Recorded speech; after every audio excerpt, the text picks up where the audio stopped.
చాలామంది ఒక అపోహ ఏంటంటే కొన్ని వ్యాక్సిన్ల వల్ల వస్తుందని ఒక అపోహ వల్ల చాలామంది వ్యాక్సిన్లు కూడా తీసుకోరు. చాలామంది నేను చూసాను ఈ మధ్యకాలంలో కూడా. సో మీరు ఖచ్చితంగా మీరు ఫస్ట్ పీడియాట్రిషియన్ని కలవండి. పీడియాట్రిషియన్కి ఏంటంటే వాళ్ళ యొక్క సమస్యలు, అంటే వాళ్ళకి ఇన్ఫెక్షన్ రేట్ ఉందా, లేకపోతే వ్యవస్థల్లో లోపం ఉందా, వాళ్ళు ప్రాథమికంగా గుర్తిస్తారు.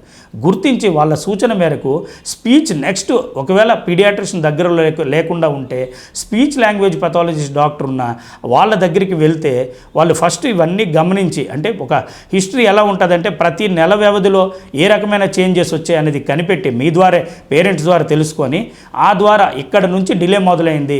కొన్ని టూల్స్ ఉంటాయి, అంటే సబ్జెక్టివ్ అసెస్మెంట్ అంటాం. ఎందుకంటే ఆటిజం గమనించడానికి మనకి ఇటువంటి ఆబ్జెక్టివ్ అనాలిసిస్ ఒక యంత్రం కానీ ఈ డిటెక్ట్ చేయడానికి ఏమీ లేవు.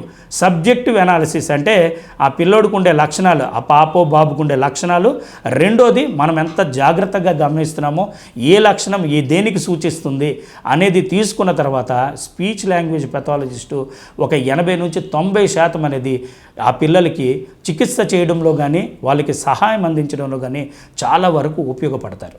సో ఖచ్చితంగా మర్చిపోకుండా ఈ వీ హెల్త్ ఛానల్ ద్వారా ప్రతి ఒక్కరికి తెలియజేసుకోవడం ఏంటంటే మీకు వీలైతే పీడియాట్రిషియన్ డాక్టర్ దగ్గరికి వెళ్ళండి. లేదు తద్వారా స్పీచ్ లాంగ్వేజ్ పెథాలజిస్ట్ డాక్టర్ దగ్గరికి వెళ్తే వాళ్ళకి ఎటువంటి భాషాపరమైన సమస్య వచ్చింది, దానివల్ల వాళ్ళకి ఎటువంటి బిహేవియరల్ ఇష్యూస్ వస్తాయి అనేది కనిపెట్టగలుగుతారు.